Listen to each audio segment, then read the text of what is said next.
Good evening all, and welcome. Today I lead you through this sinister and twisted world of cults. Try not to buy into them though, because as we know, there is only one truth. That of course being that it's time to let the darkness take control. Number 1. I grew up involved with the Quiverful movement, a type of Christian fundamentalism that involves having a bunch of children home educated. Extremely modest dress included head coverings, the practice of courting and betrothals, which is basically semi-arranged marriages that take place as soon as the girl was old enough to marry, and something called Christian patriarchy, wherein the father is viewed as some sort of mini-god. I grew up attending a small Christian school run by the local independent fundamentalist Baptist church, where every student was quiverful.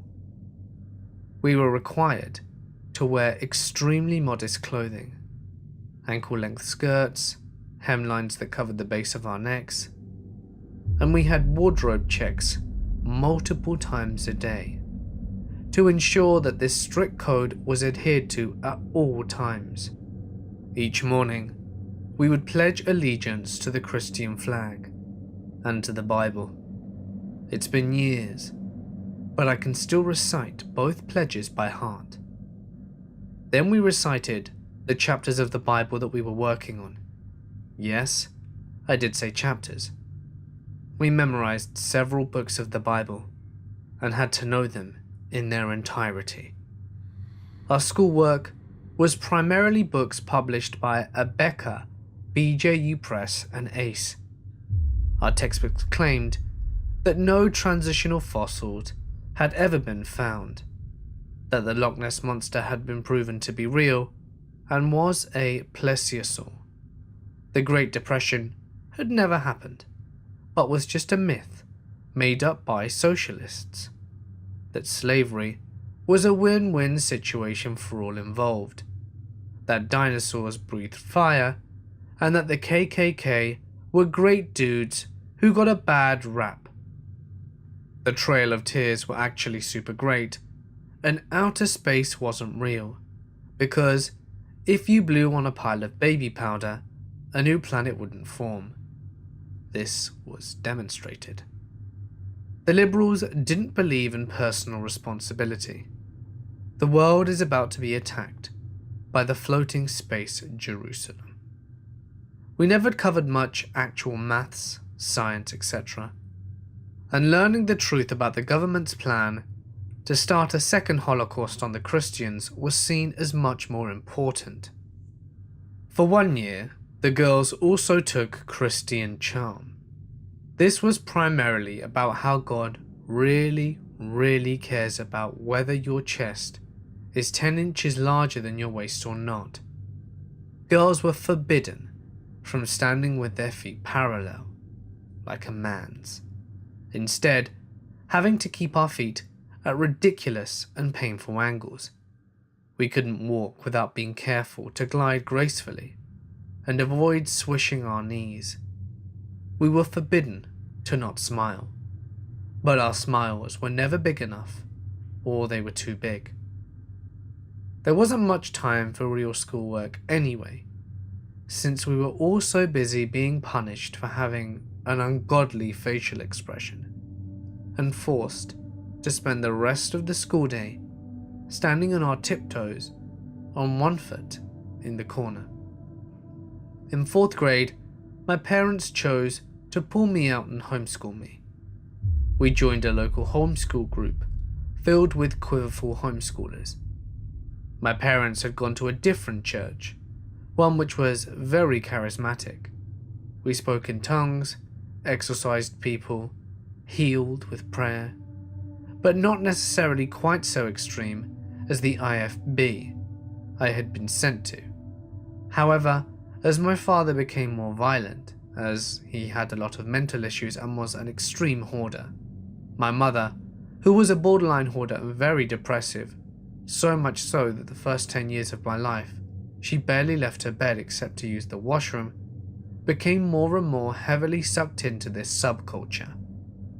My parents had already gotten rid of most TV channels over concerns about evil spirits and only allowed us to read a few classic books. But after this, my mum stopped allowing us to read anything non-Christian, then banned novels altogether. We began being forbidden to see anyone who did not go to our church or homeschool group, since my parents never really started teaching, and I had little access to books, and at the time no internet.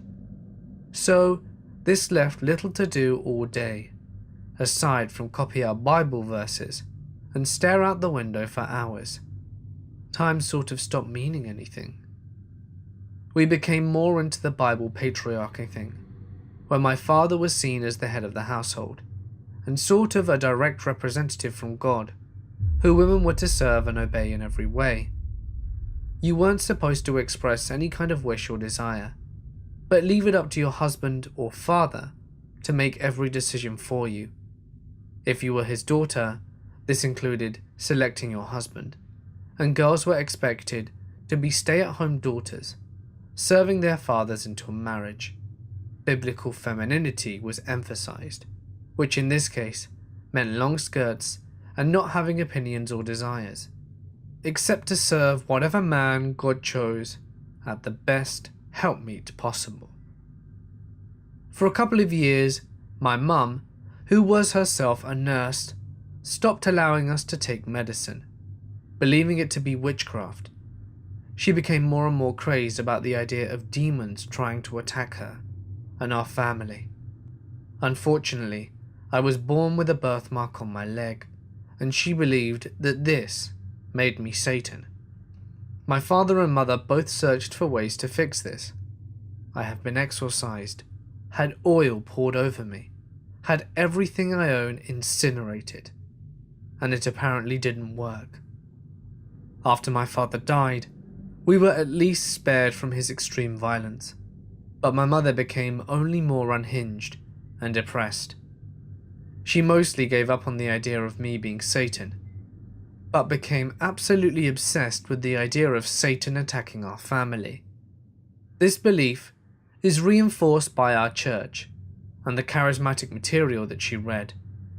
She even abandoned our homeschool group, believing it to be not concerned enough about how demons are possessing everyone. Our church was obsessed with spiritual attacks, which is seen as streaming from absolutely everything. Anne of Green Gables, witchcraft. Christian music, actually sung by Satanists, filled with subliminal satanic messages. Cabbage Patch Dolls, demons, who stay still until we look at them. I'm 100% serious. The only way to ward off this is to speak in tongues, make prophecies, yada yada. A few people in my church believe they hear the voices of demons in their heads, and said demons are chasing them. I've been there as well, and we've all laid hands on people and prayed for them to be liberated from the demonic oppression in their lives. I don't really have an end to the story. I still live with my mother and sister, and still go months without seeing anyone who isn't from church. I have no real education, although, since I now have access to the internet, it's monitored. But my mother doesn't know about incognito mode, so I can secretly read Homeschoolers Anonymous, No Longer Quivering, and things about atheism on Reddit. I've been trying to learn some math through the Khan Academy, and I hope to eventually escape, even if I have no idea just how yet. Number 2. I grew up in this church that was okay. I was just bullied a little, but eventually they started running out of money and went under. So instead of being rational and finding a new church, my mother decided to have me and my brother study the Bible her way. Secular music was trying to infest our minds and make us impure. Harry Potter was witchcraft, and if I read the books, I would go to hell. My mother even went as far as coming to school, yelling at my teacher for reading Harry Potter to us, and leaving me to be sent to the office instead. Yes, we were lucky enough to go to a public school, while I was also unfortunately bullied. But after, we got homeschooled, and we'd have to sit and write in these notebooks about God's plan for us, and how, if anything went wrong, it would be our fault, even if I was just treated differently, because my parents were, psychotic. So if I had a bad day at school because people made fun of me, I had to sit at the table until I thought about which sin I had done, which is why I received that righteous punishment. My brother, on the other hand, never had to do those things because he was male, and of course God wanted to bless him, since Eve was the fall of man.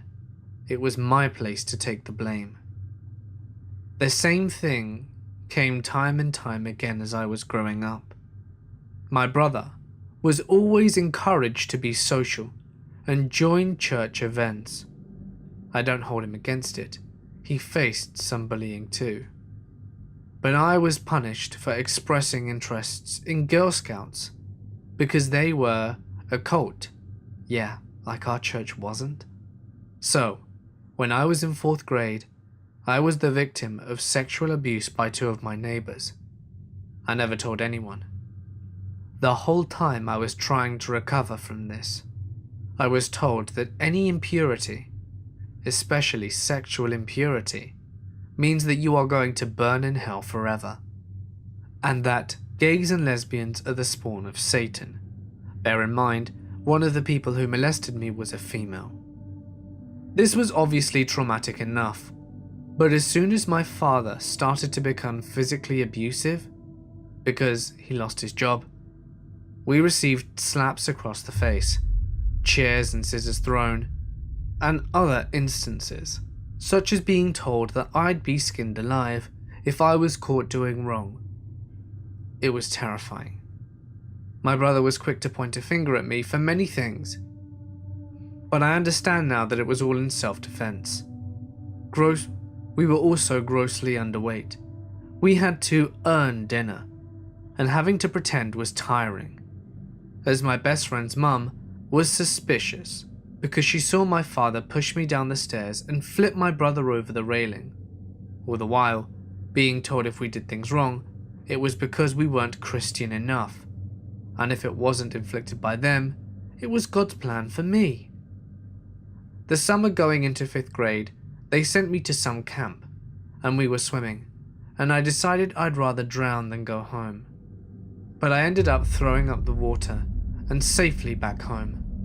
I was scared and wanted to leave, so I told my mum I tried to commit suicide. Mind you, I couldn't even spell the word correctly, only to be told that demons took possession of my body and that I was ill. I asked if the doctor could fix me, and she told me that I would be disowned and sent to a psychotic ward with scary people, and I'd probably be attacked by them. She also told me that if I had depression, which is from Satan, she'd give me a reason to be depressed because I had a great life. So I pretended to agree. I faked it until I was 16. Then one day, my father got mad at me. Not the usual yell and smack a few times, but mad enough to lose it. I'm very into rock and metal and that type of stuff, but I hid it from them. The first time they made me burn my possessions, but eventually he found a lost shirt with a skull on it that I changed after I left home, and he claimed that it never happened, but he started chasing with me with the intent to hurt me, and from what I could assess, I had to run. So I tried to call CPS, and he threw the phone away, grabbing me by the skin of my shoulders and said he would kill me.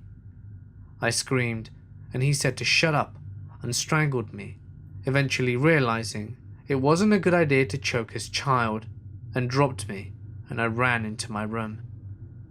It took a few years for it to manifest, as I'm 18 now, but his actions caused my spine to herniate in several places, and one day I woke up unable to move my hands, and now I have chronic pain issues, but I'm dependent on them for medical expenses. I won't forgive that, but my father was eventually diagnosed with bipolar, and now takes medicine for that, but it doesn't excuse his actions. I'm no longer facing physical abuse, and thank God, pun intended, that I'm in college now. So, not exactly a cult, but kinda like a family cult, because my brother is like them now, and I'm still afraid to say anything against their faith, because my medical expenses will definitely be cut off. I'm kind of in a sticky situation, and I have no idea what to do or where to go from here. Number 3. I was born into the Worldwide Church of God. It was started by an insurance salesman in the 1930s, maybe late 1920s, over the radio. Herbert W. Armstrong, our pastor general, at its peak, was literally worldwide. Headquarters were in Pasadena, California, and our dear pastor general had a private plane and statues made of gold, while most of the congregation lived in poverty. A tithing of 20% was mandatory. For those of you who don't know, it's like an optional tax. They make you pay 20%. They make you want to contribute, because if you don't take the faith seriously, and that has extreme negative stigmatization within the community that you're in. Every third year, it was 30%. It was a mixture of Jehovah's Witness with whatever controlled the masses mixed in. Pure Old Testament. We kept the Sabbath from Friday night sundown until Saturday night sundown. No Christmas, no Easter. We kept the true holy days. The Feast of the Tabernacles, Feast of Trumpets, Day of Atonement, etc. We were the chosen ones, of course. It was very sexist and racist. A lot of alcoholism went on, as well as abuse, and the men, as always, were the head of the household, and it drew a lot of people in poverty in. Luckily, my parents were some of the more liberal types, who didn't believe that getting wasted and abusing their children was the will of God. So, I didn't have it as bad as many others. We were also, quote, rich, which meant we weren't living in poverty. In the mid-1990s, it split up due to a change in doctrine and is now a shell of what it used to be, due to the many splinter groups. They all believe in pretty much the same thing, except who should be in power. Luckily for me, my whole family left in the late 90s, and are all agnostic or dislike organized religion. Women's were Jezebels with no brain, and couldn't be trusted. Men were to rule with an iron fist, whilst drunk, but no one talked about that. Involvement with outsiders was strongly discouraged, and if you married someone from outside the church, you ran the risk of being disfellowshipped. If a woman wanted to leave her abusive husband, she was told to just do what she had to do or accept the punishment. Medicine was also discouraged along with vaccines. The end times were predicted many times, and our place of safety was Petra, Jordan. I could go on about the tragedies that went on in the name of God, but it was all pretty much the same as any super conservative extreme Christian church. Thank the universe I got out at 19 along with my family. Others were not so lucky. My story and I got out. I now have a great life, but still feel a little bitter towards the church. Though I am well aware it could have gone much worse. I thank my parents for being sane in an insane church. Number 4. I got out. Since there seems to be such a growing concern about cult involvement, I would like to share my disappointing 2-year experience in a very harmful group to which I once belonged. My hunger for spiritual truth began when I was very young, in grade school, and my biggest questions were, am I going to heaven? And is there a hell? How can I be sure it'll be heaven I go to when I die? What do I have to do to get to heaven? It was not until high school that I heard, through close friends, about a training school that I could go to, which taught people how to become so-called men of God. After that time, the person became an ordained clergyman, a man of God, who took the place of Christ himself here on earth. For each of these spiritually anointed men, heaven was a sure guarantee. This was for me. Furthermore, after the training period, each of these men was guaranteed a position in this organization and was supported by its followers. Most of them were given a car and a house, and a group of people, followers of this sect, over which to be the leader. I got in touch with one of the group's leaders for advice on how to get into the training school, and he said that this school was an all-male school and that marriage or even dating was not allowed whilst in the school. And he also said that there were certain rules I would have to follow to make sure it was what I wanted. But, he said, if God is calling you, then you should do as he says. Perhaps this is his will for your life. And I believed it was. Upon my arrival at the training school, located in the hills of eastern Kentucky, well, the first thing I noticed was that everyone was dressed in black. After I registered, I was taken to the place where I would be living. There were no separate rooms. Instead, there was one big open dormitory. On the 3rd floor, where about 100 of the members slept. Each of us had a small closet locker on the 1st floor, in which to keep the things that we owned. The buildings were quite run down, and after I got settled in, I began to find out more about this group from the inside, and was disappointed in many ways. Everyone had to be in bed at 10 o'clock, every night. On weekends, we were allowed to stay up until 11. There were no exceptions. We were greeted every morning by a loud buzzer, and we were required to immediately get out of bed and get dressed into our attire for the day. This consisted of a black robe with a belt over regular clothing and black shoes, and was worn all day. Daily at 5:30 a.m, we were required to be in the main building, with ritualistic prayers, chants, and special services were said by one of the leaders. This became very boring and routine, because there never was a change. It was the exact same thing every morning of the week. We were continually watched by our peers, and were punished and sharply reproved if we were not at these functions. We were never allowed to go anywhere outside the grounds at night for anything. Seldom were we allowed to go into the nearby town at all. When we did, we had to state on paper exactly where we were going, why we were going, and the time that we would return. None of us were allowed to be out over 2 hours. We were not allowed to talk to anyone in town unless it was absolutely necessary, especially those of the opposite sex. One day, a friend and I stopped to talk to some girls we met at a store, and we were seen by someone from the school. When we returned home, we immediately got called to the office of the top leader of the school, and were accused of compromising our commitment to God.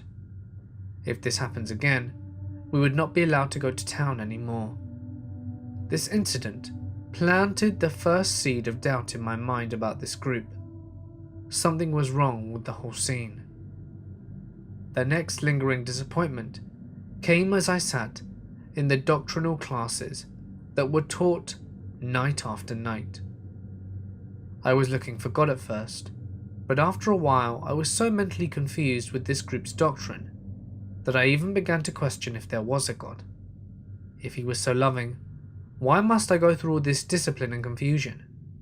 In one of our classes, we would listen to rock or popular music, such as the Beatles or Simon and Garfunkel. Afterwards, we would have a philosophical discussion to try and interpret what the message was behind the lyrics of the song and what the writer was saying. In my entire 2 years of involvement in this so-called Christian sect, I never saw a Bible and never read one. When we had problems, there were certain men who were counselors that we could go to for advice. One of these men used hypnotism as his method.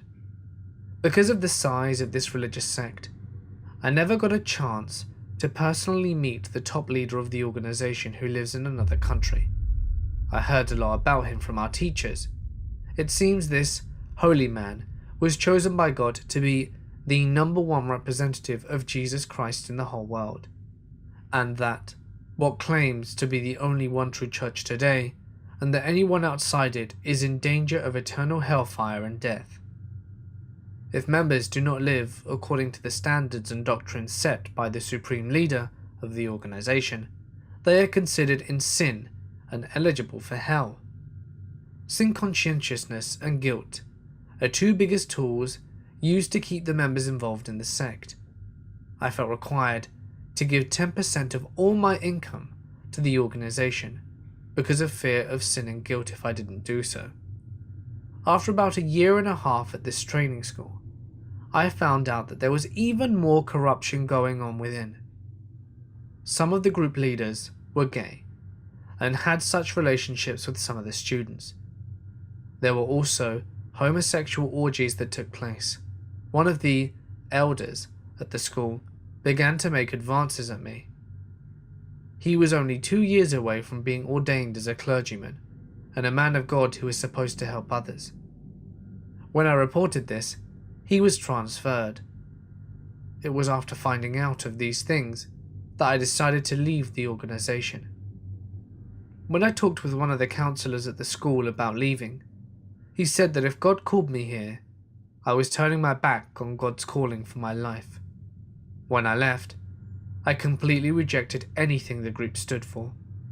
To this day, according to their doctrines, I am heading for eternal hellfire unless I come back and repent. It was not until 7 years later when I accepted Jesus Christ as my personal Saviour and Lord and began studying God's Word that my spiritual hunger was satisfied. Soon I realized that God's Word alone holds the truth that one should follow. His Word is my calling and guide, and only His Word separates the truth from error. Or at least, that's how I see it. Number 5. This is my story, but it still messed with my head and soured my view of conservative Christianity. When I was a sophomore in college, I had a lot of family drama at home, so I moved 1,200 miles away to get away from all of that. That brought me from Minnesota to the rural South. I had grown up in a very liberal ELCA Lutheran church, LGBT supportive, female pastors, and mostly Democrats, the complete opposite of where I ended up. Since I was far from home with no family, and I was very poor, there was this campus religious organization at my new university that gave out free food 2 or 3 times a week. It was because of them that I was able to eat at all some days. At first, I was love-bombed, showered with attention, and offered to sober parties and people who would help me with laundry and finding rides. I had no car, you see. While I spent most of my time at this building's group right off campus, I still managed to retain a few friends. If I ever mentioned them at the youth group, the other members were constantly suspicious. Members were encouraged to minister to the lost souls on campus, but were met with disapproving eyes when they were involved with any other organizations. They were kind of like a sorority in the way that they were encouraged to advertise their club at all times. You were expected to donate money to every student's mission trip, fundraiser, or risk being thought of as a lukewarm Christian. I became especially close to one regular guy, a friend of my neighbour's, who came to visit the group on one of their food nights. He accidentally swore once, and from then on, the entire group hated him. One of my female friends confronted me about this ungodly relationship that can turn into uncontrollable lust if I'm around him unsupervised. When he moved away, I fell into a pretty severe depression. I was told God separated us so that I can be free of bad influences.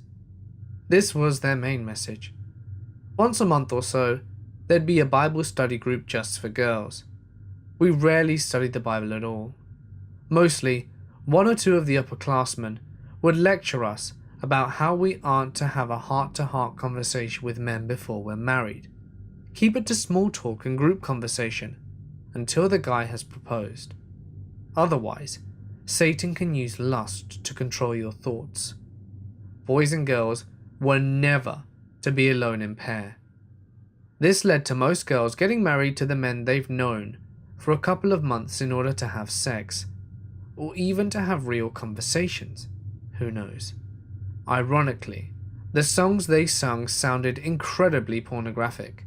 Feeling his love raining down on my face? This wasn't their only screwed up belief. Mental illness was another thing that was looked down upon by the group as a spiritual flaw. I was once told that my anxiety disorder was caused by demons rather than a brain imbalance.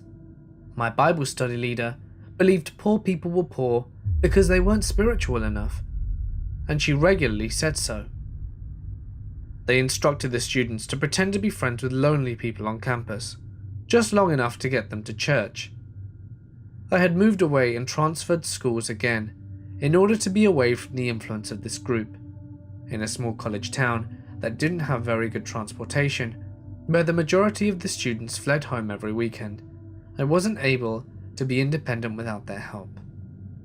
I still visit close by sometimes, but I try to keep my distance away from any of my old church acquaintances. I'm doing better now, but I'm still a bit paranoid. This guy that got so much undeserved hatred from them recently came back into my life, and now we're together. Once gossip travels and these people find out, I'm fully anticipating a surprise intervention / exorcism / Bible thrown at me as a weapon like the movie Saved. Number 6. About 2 years ago, my friends and I had found out about an abandoned insane asylum located in Downey, California.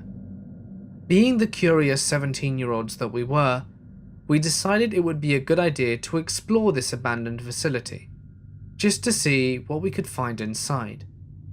So on a Saturday night, we gathered a few more of our friends and made the drive out to Downey, so that we could explore this building for ourselves. After about 30 minutes of driving, we arrive in Downey and make our way through the city to where the asylum was located. The closer we get, the shadier and shadier the neighborhoods that we were passing through became, and after another 15 minutes or so of driving, we arrived to our destination. We park the car, climb through the hole in the fence, and make our way into the building to see what we could find. To be honest, it started out not being too bad, considering we had about 10 people. We were thinking, what's the worst that could happen to a group of 10 people? So we meander through the building, looking at all the broken furniture scattered throughout the rooms. The patient files were thrown up on the floor, and we're pretty much having a great time looking through this abandoned mental institution. But this is where shit gets weird. As we were walking, we of course had a flashlight pointed down the hallway, because the power that once was in the building was and is clearly out.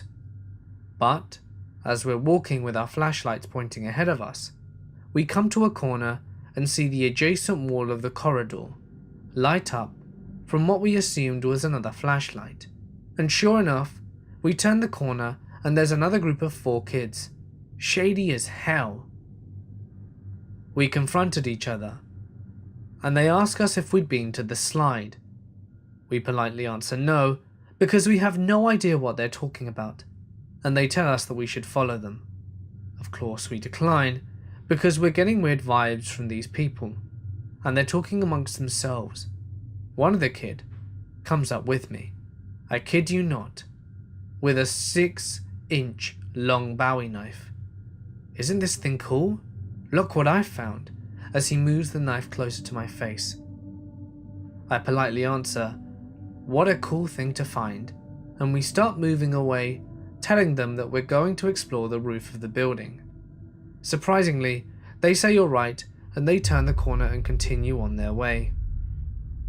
Alright, now that they're out of the way, I'm seriously beginning to feel weird about being in this place, and about how we're definitely not supposed to be here. So at this point I say screw it, we need to go to the roof, go down the fire escape and get out of here. So we make our way to the roof, and we're sitting there plotting our escape. Like I said, people are not supposed to be in the asylum, so they have a police car stationed at the main gate to make sure that no one comes in.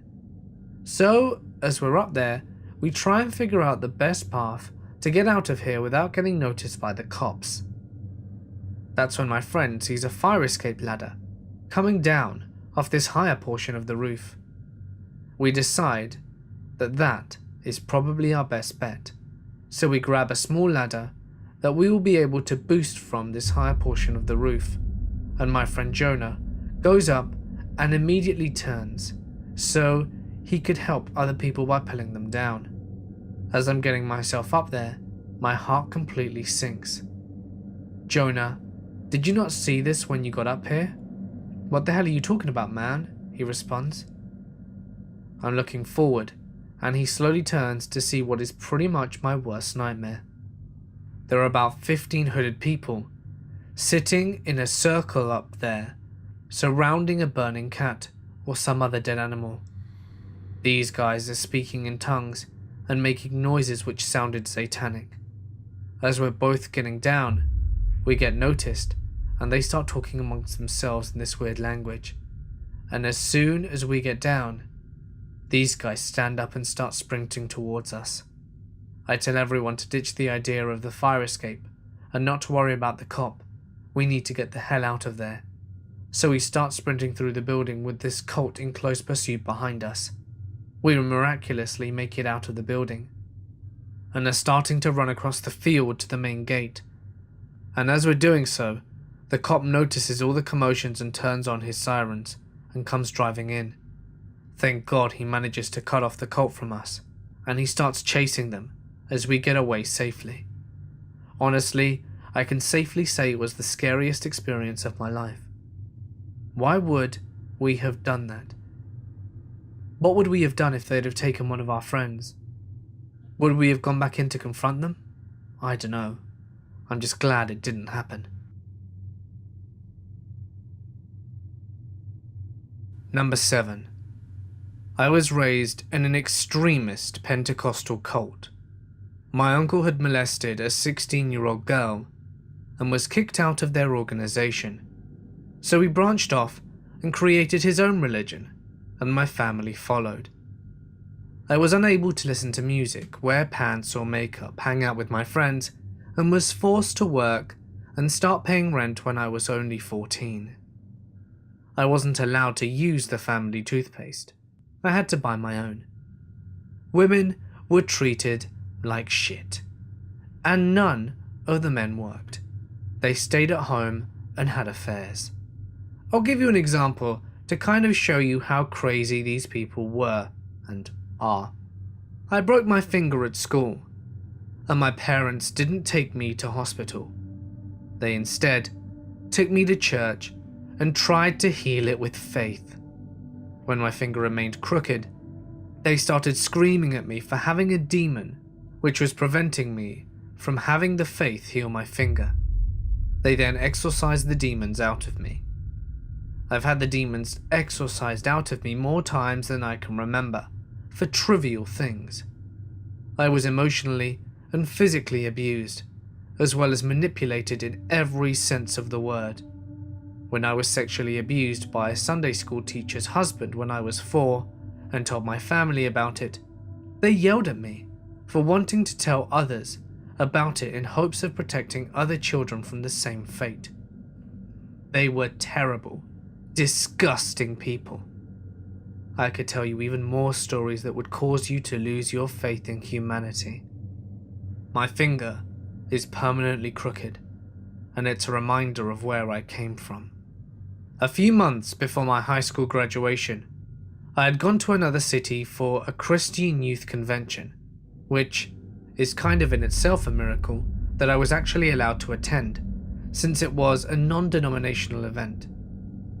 I had stupidly agreed to meet a boy that I had been talking to online, and we kind of hit it off.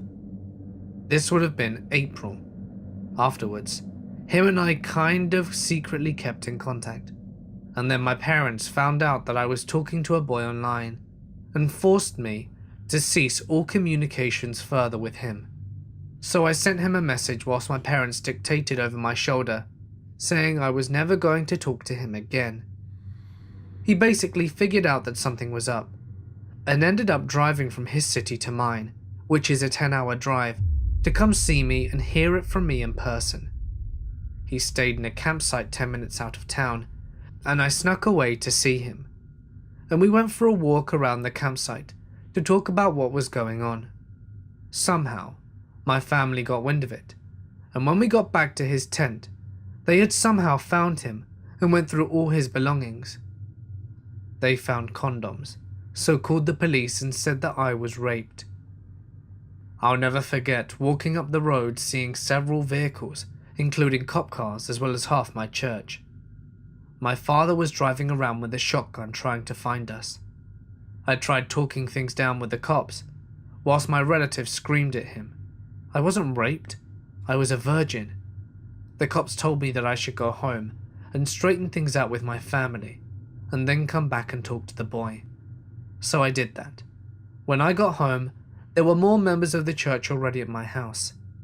They physically restrained me in the basement and exorcised demons of lust and whatever else out of me. They told me I was moving to my grandmother's house on the other side of the country while they find a missionary placement for me. I would go to Ghana and then come back and marry a man from the church and start my own church with him, and I had zero to say in the matter. So, I took off in the middle of the night and had the boy meet me at the town's water tower. I left a note with my brother. I was in my pajamas and it was storming outside. Sounds so much like a corny movie, but it's true. He took me out of there and we went to pack up his tent, and my mum showed up, thinking that if she came alone she could talk me out of leaving. This was the hardest moment of my life. She had been my best friend for such a long time, and I knew what my leaving meant for her.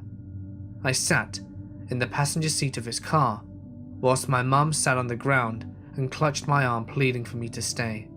It was dark, raining and cold, and I had to stare ahead and pretend I didn't care that she was hurting, and turned off a lot of emotions that night. I said goodbye and cried silently the entire trip back to his city. As far as I know, all the members of the church are still practicing, but a lot of them have split up into different parts of the country. Generally, they will stay in a town and move when people start finding out what goes on behind the scenes.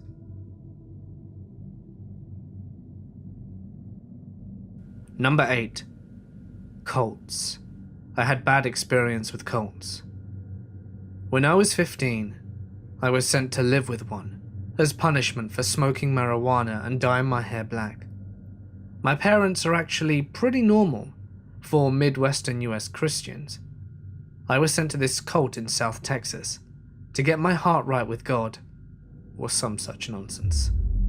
There was a classic compound that had their own church, their own housing for members, which was trailers, a dining hall, a school building, and a post office run by the cult, with an old lady who would take mail and take it to the real post office, as well as a garden which was several acres and more like a small farm, and 6 huge dorms spaced apart on the huge compound, one for each age group and gender, where people would be tricked into coming if they were over 18 and forced to stay, and if they were under 18, were marketed as residential facilities for troubled teens, so parents would sign over their kids indefinitely. The paperwork parents signed was very thoroughly written by attorneys to punish parents financially if they tried to get their kids back before they'd been there for a whole year. Here are a few rules and practices. Diet and food were totally controlled by cult leaders. No external stimuli of any kind allowed. Books, films, music, news, clothing, jewelry, personal items such as mementos, correspondence containing news of the outside world, photos except of immediate family members, as long as family not attired in worldly clothing. No talking, ever, and no singing, except at group in church. No drawing or writing, except 1 letter to parents per week, during the 30 minutes scheduled to do every Sunday afternoon. No napping. No showering, except during designated times. No doing anything unscheduled. Sleep deprivation was routine and systematic. We were awoken at 4:30, and sometimes 5, to read the Bible and then pray on our knees and faces, giving meaningless tasks on a daily basis, just to test obedience and have an excuse to arbitrarily punish those who didn't like or feel like they were assimilating well enough. We were never given adequate time or supplies to complete tasks either. Control of personal hygiene, including which shampoos and soaps were allowed to be used when or if we were allowed to shower, and we were not allowed to shave our legs. Even electric shavers were taken. And shaving was used as a reward to girls who met approval, and we were not allowed to pluck our eyebrows as it was seen as worldly. We were not allowed to use restrooms as needed, even to change sanitary napkins whilst menstruating. I saw quite a few girls with blood running down their legs on a regular basis, and we were not allowed to choose which sanitary products we used. No tampons, only pads. Punishment consisted of public and degrading treatment, including public torture such as extended use of stress positions and forcing girls to exercise until they passed out. Corporal punishment, witnessed by the male head of the dorm, among others, public humiliation, taking away clothing and being forced to wear a uniform which signified punishment, standing in place for 20 hours a day, even whilst eating, and only being allowed to sleep 4 hours a night, was one punishment which could go on indefinitely. Constantly changing and arbitrary rules designed to interfere with the smallest and most mundane aspects of life, and also degrade and erode a girl's sense of autonomy and dignity. I don't remember half of the stupid rules there, but one example was we are not allowed to hang towels over the shower curtain rod. Since there were no hooks or towel rods, we had to hang our wet towels on hangers in the closet up against our clothes. Forced attendance and participation in church services every Wednesday, Saturday, and twice a week on Sunday. Forced participation in choir. Forced participation in testimony, where any girl could be called to stand up and recount what a terrible person she'd been and how Jesus had saved her soul as well. And if you only told the truth, they'd accuse you of lying and you'd be punished. You had to embellish and exaggerate everything. From an urban area? Congrats, you're in a gang. Premarital sex with a boyfriend? You're a prostitute. Smoked pot? You must mean you shot heroin. Short hair? Lesbian. Black hair? Satan worshipper. Now, cry for everyone to see how sorry you are that you were so wicked. Cry to thank Jesus for all he's done for bringing you here. Cry for your life and soul. Make me believe you. That is how they made you feel. It was horrific. Taped sermons of the cult leaders' long-dead founders were played at night at full volume, if they thought that there was an evil spirit in the dorm or such nonsense. When I arrived, they played the sermons for a week straight. If a girl was not being contrite or obedient enough, they would restrain her, without her having to do anything to initiate it, and beat her with a paddle, for her own good, and get that sin out of her. The leader of the dorm would get us all together and scream at us, act like he was drop-kicking something in a pantomime, whilst implying that he would do that to any of us. Say he knew exactly what he could get away with, legally, and sometimes he would be roused out of bed in the middle of the night for these screaming sessions which were called sermons. We were allowed one 15-minute phone call per month with parents. If parents forgot to call or called too late, too bad. A staff member listens in and monitors communications. If anything suspect is said, the call will immediately be terminated. Letters may only be sent to immediate family, and all communication is to be read by staff and must be approved before being mailed. Only letters from immediate family may be received, and all incoming communication is read by staff and must be approved before being delivered to the recipient.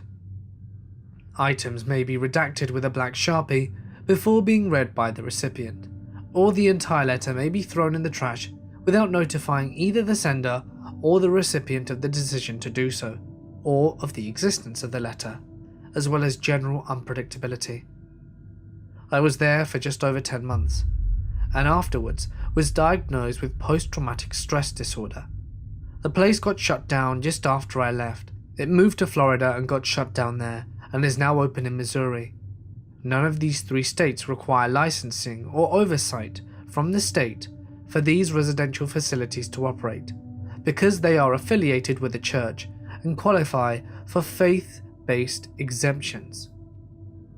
My dad died unexpectedly whilst I was there.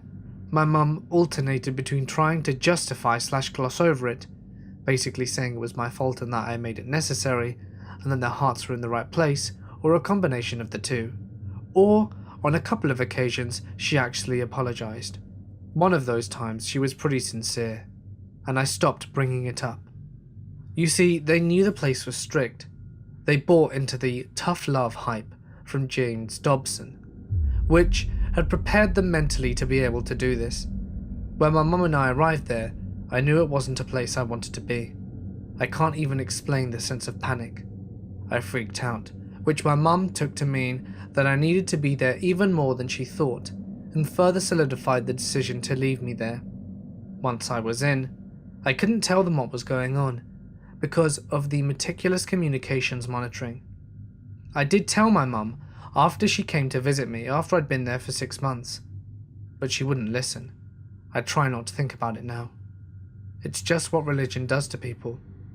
She thought God wanted me to be there, and that there was some higher purpose going on that we didn't understand.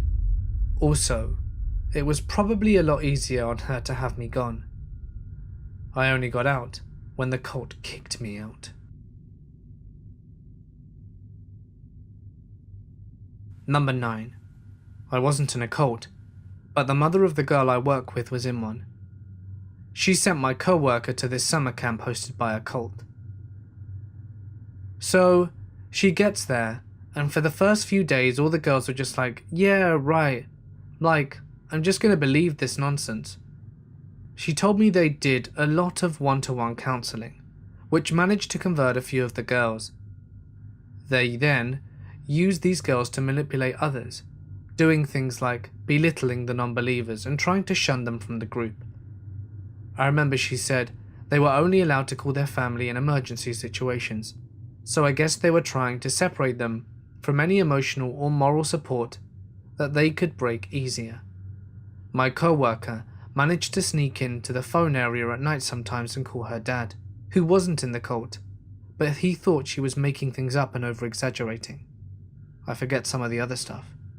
But I remember the point of the camp was to try and turn these girls into the cult's equivalent of a nun, and have them sent to a convent-type place once they were done with the camp. My co-worker only got out by financially convincing her dad that some ridiculous shit was going on and that she needed to get out of there. Number 10. The first thing to know is that when you're in a cult, especially if you were raised in the cult, it's all you know. My entire social universe was defined by the cult. They liked it that way. And people were discouraged from interacting with outsiders, except to bring them into the cult. Around the time that my parents left, there was a cult-wide scandal.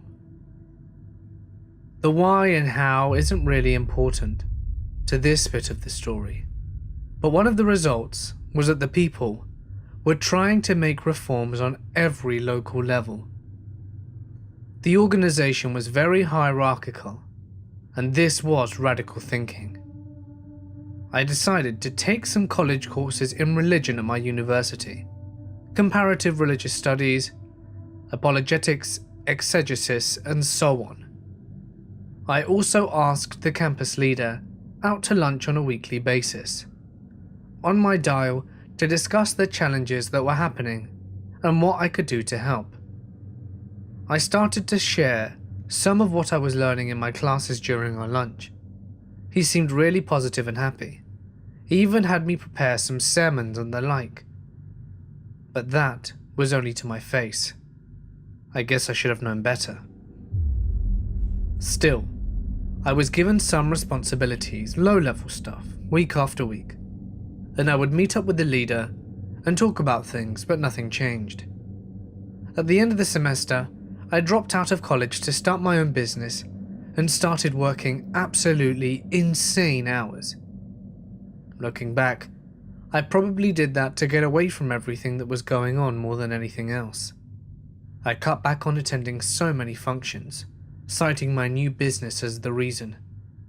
I upped my weekly contributions though, just so that it would look like I was serious and to keep my tithing on 10% of my gross income.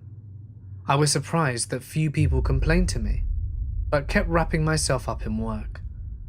The more time I spent away from the group, for the first time in my life mind you, the more I began to dread going back. I was pulling over 90 hours a week at that point, not counting my commute, and utterly drained whenever not working. Thanks to having to drive between my two retail locations, I had a lot of time to think. I kept thinking about the stuff I learned in those religious courses, and about how things weren't really changing.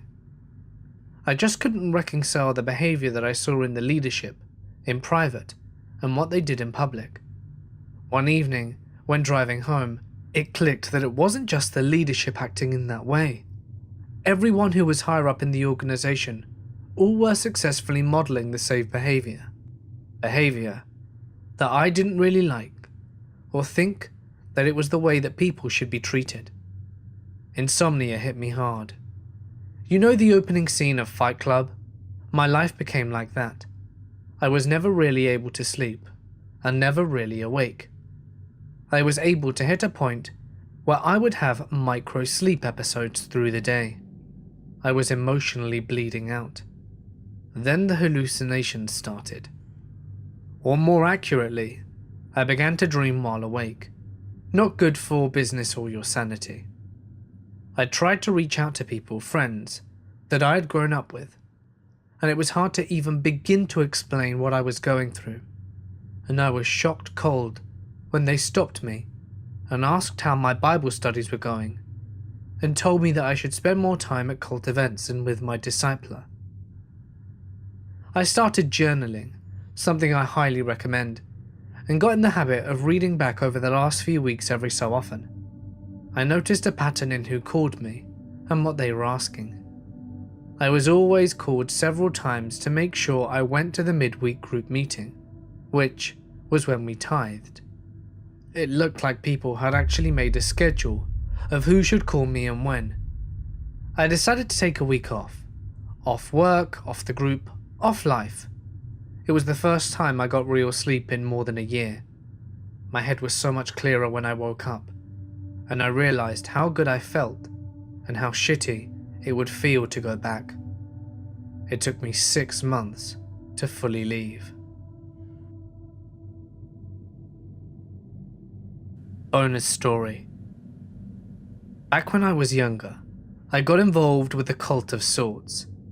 It wasn't a freaky suicide cult like Jonestown or Heaven's Gate. Now, there was your typical charismatic leader who claimed to have supernatural powers and promised us gifts in the afterlife. But for the most part, he never did anything sketchy. Mostly, we just followed him as he gave sermons on the street. I don't know what exactly got into the cult. Times were different back then, and it didn't seem so crazy. Part of it was that a lot of my friends got into the group, and I just followed them.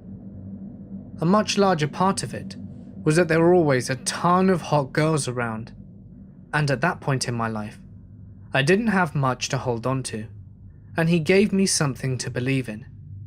It might have been a load of shit, but at that point in my life, it gave me a sense of purpose that I had always been looking for. Anyway, as the cult grew larger, we started to attract the attention of local law enforcement and politicians. They were wary of the power he was amassing in town, and they were looking for a way to bring him down. The group had gone into town to watch our leader give a sermon in the main marketplace. His sermons often got angry, but today's was different. Today he was violent and outraged. He spewed venomous rants about the evils of consumerism and the perversion of faith in society. The sermon reached a fevered pitch and the crowd erupted. They began to riot, they burned cars, looted stores, and just general destruction. The police showed up and arrested everyone on the scene. I got caught along with about a dozen or so people, but our leader escaped the scene before the cops arrived. The police knew he was there, and they wanted to bust him for it bad. They tried to get the followers they captured to testify, to say that he had started the riots. But no one would admit that he had been there. Well, almost no one. You see, I had a weakness, my mother. She was up to her eyes in debt, and she was constantly struggling to make her mortgage payments. My dad had died recently, and she barely had the strength to go out shopping for herself, let alone get a job at her age. They found my weakness. They told me that if I didn't testify, I would be in jail for at least 5 years, and at most 10. That was 5 to 10 years. My mum would go without any help. She would have to sell her house, the house my grandfather built, the house she was married in, the house she raised her kids in. I couldn't do that to my mother. They told me if I helped them, they would arrange for a reward if I gave up his whereabouts, so I agreed to testify. Now, they didn't know where he had been hiding, and I didn't either, but once they let me out, I would be able to find him again, and I could lead the police to him. But if I was the only one released, it would look suspicious, so they released everybody. Soon we found his new hiding place, and I relayed the address to the cops. The next few hours, while I waited for the police to show up, were the most nerve-wracking moments of my life. In the middle of our meal, they kick down the doors in SWAT gear and drag out our leader. The guilt must have shone on my face like a neon light, because as they dragged him out, he looked at me and he knew. It was one of the worst moments of my life. I was so burdened by the guilt, I entered into a depression. Every single person I knew hated me, and I had never been so alone in my life. I tried to make things right, but it was too late. The judge was so corrupt that he ended up getting the death penalty for some bullshit charges the cops made up. Watching his execution was brutal. Anyway, he came back from the dead 3 days later, and he was pissed.